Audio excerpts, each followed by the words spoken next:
Hoje eu gostaria de trazer para você 5 julgados importantíssimos do Superior Tribunal de Justiça acerca do recurso adesivo. Salve aí!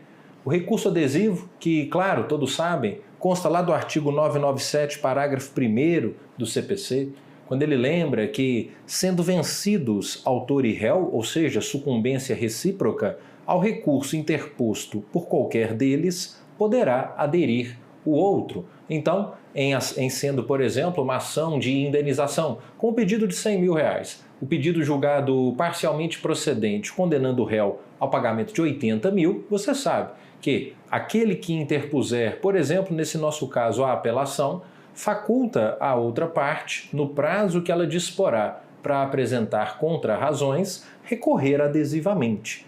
O recurso adesivo, que é muito utilizado como uma manobra para contornar perda de prazo, e não há nenhum problema caso isso aconteça, mas certamente o objetivo maior dele não é esse, né? O propósito maior do recurso adesivo é encorajar a parte parcialmente vencida a não recorrer, quando ela está ali razoavelmente satisfeita com a decisão. Porque ela sabe que se porventura a parte contrária recorrer, ela então poderá fazê-lo de forma adesiva.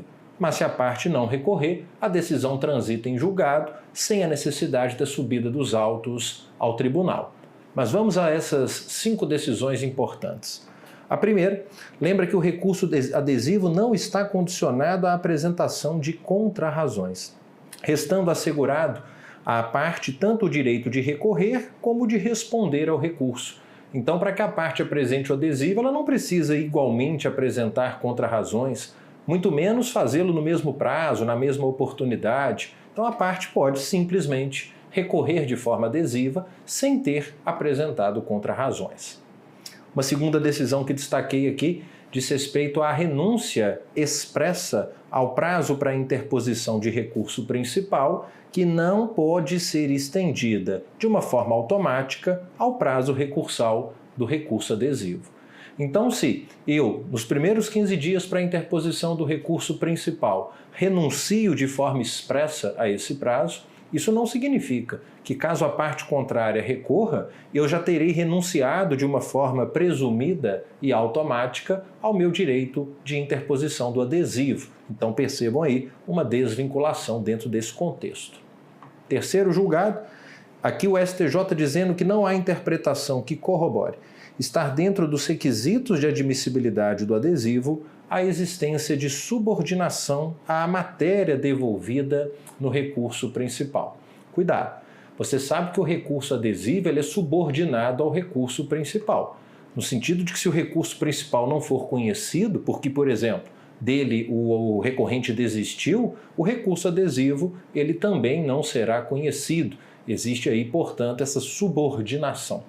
Bom, todavia, o recurso adesivo ele não se subordina às matérias discutidas no recurso principal. Então, no recurso adesivo, eu posso deduzir qualquer matéria que eu poderia alegar num recurso principal. Não existe essa vinculação.